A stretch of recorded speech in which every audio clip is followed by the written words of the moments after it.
Let's head back to the voicemail of Truth and Reason.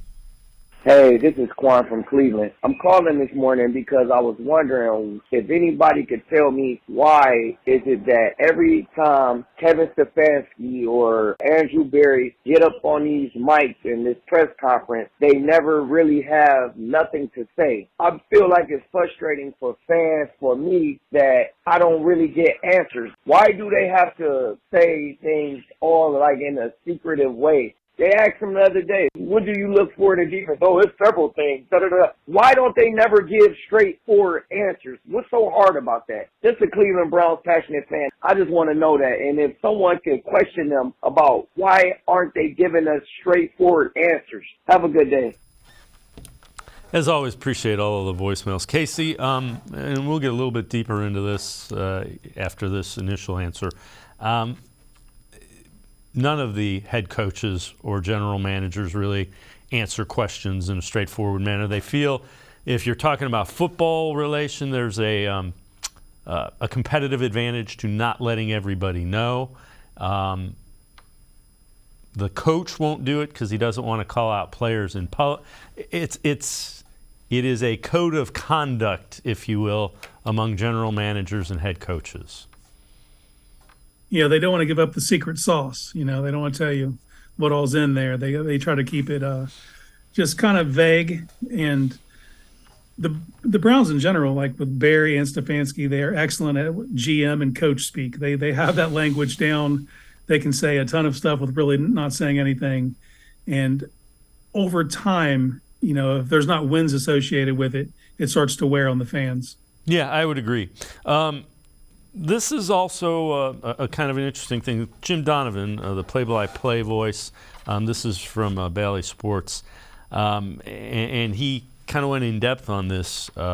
He said you have to start opening up the organization to your fans.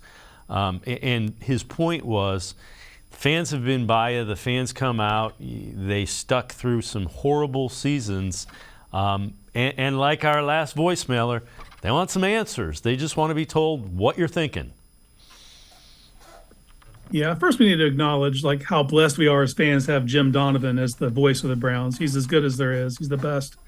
And in this instance, he's trying to do the front office and the head coach a solid. He's kind of letting them know what the perception is. And the perception right now, like I said, because there's not a lot of wins associated with them, is that they're kind of arrogant in their approach. They get on the mic and they kind of hide behind their process and they defend everything with their process. But, you're dealing with a fan base that's tired of losing and they're tired of being tired at this point, and they want to know what's going on behind the curtain. And I think one major way they could do that is just admit fault where there's fault. You don't even have to get into the nuts and the bolts. You don't have to tell them everything. But, with Andrew Berry in particular, what do you see him 5 or 6 times a year? What would it hurt he could even use his GM speak to get on the mic and say, after re-examining the situation, we underestimated the importance of a few positional groups. You don't even have to come out and say we botched defensive tackle, but just kind of give them an olive branch, man. Just, we know we made some mistakes and we're going to work on it going forward, but they don't. They just deflect and use that vague coach speak, and they just hide behind the process. And like I said, over time that wears on fans, and rightly so. They need to find ways to communicate better, and kind of let them know what they're thinking. They obviously can't give us specifics, but they definitely could be more accommodating in that nature. And again, it's not new to the Browns. All organizations do that. I know it doesn't make it any better. It's more frustrating because the Browns have been kind of stuck in this. Trying to get out of mediocrity now for a couple of years.